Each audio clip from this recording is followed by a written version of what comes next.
The AR-15. You've definitely heard the name, but do you really know how it works? I mean, deep down, mechanically.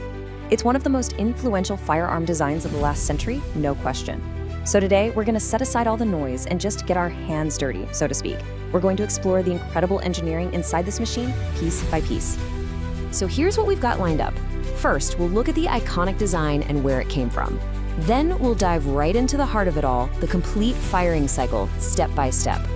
After that, we'll explore its different firing modes and why it's so easy to modify.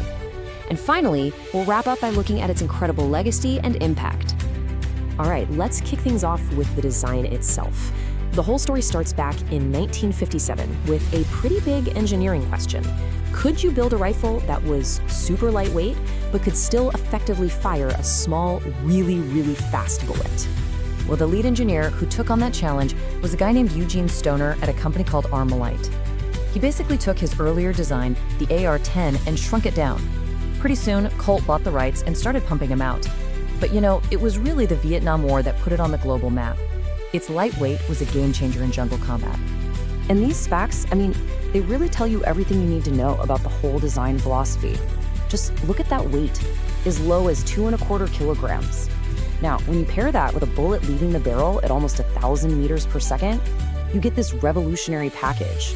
It's got manageable recoil, it's light, and it's got effective firepower. That meant a soldier could carry a lot more ammunition. Okay, now for the main event, the firing cycle.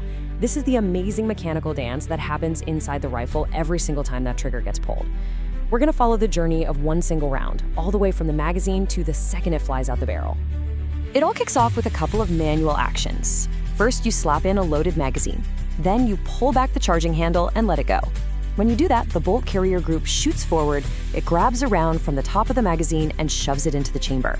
And right at the end, the bolt itself rotates and its lugs lock into the barrel. The rifle is now in battery, which is just the technical way of saying it's locked, loaded, and ready to rock. And we should probably pause on this for a second. The bolt carrier group, or BCG for short, is basically the heart of the entire rifle.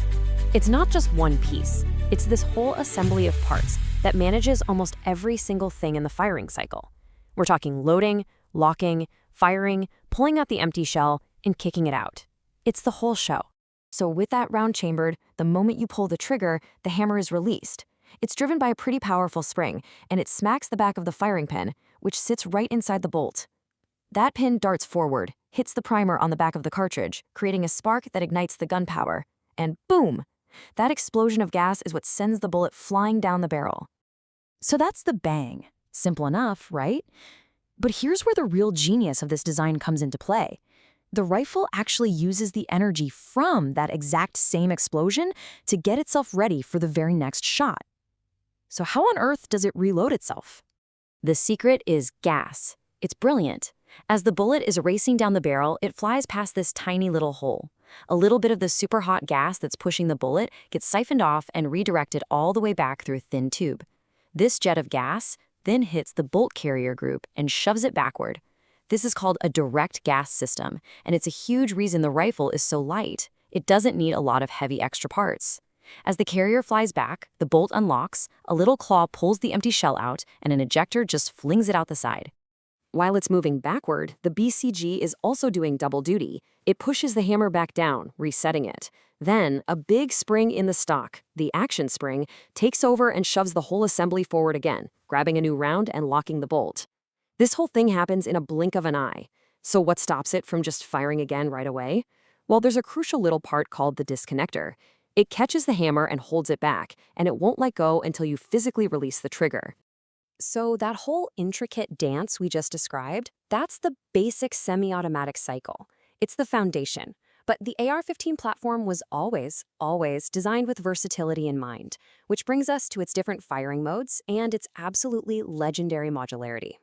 Let's break this down. In your standard semi-auto mode, that disconnector we talked about is the hero. It's what makes sure you get one shot for one trigger pull. Now, for fully automatic fire, military versions have an extra part called an auto-sear. It basically lets the hammer bypass the disconnector, releasing it again and again as long as the trigger is held down. Burst fire is kind of the middle ground. It uses a little cam mechanism that fires a few shots, usually 3, and then catches the hammer again. And this right here, this is why the platform is so famous. It's like a set of Legos for grown-ups. Seriously, you can swap out almost every single part. That classic carrying handle can be replaced with all kinds of advanced optics. Stocks can be adjusted to fit anyone.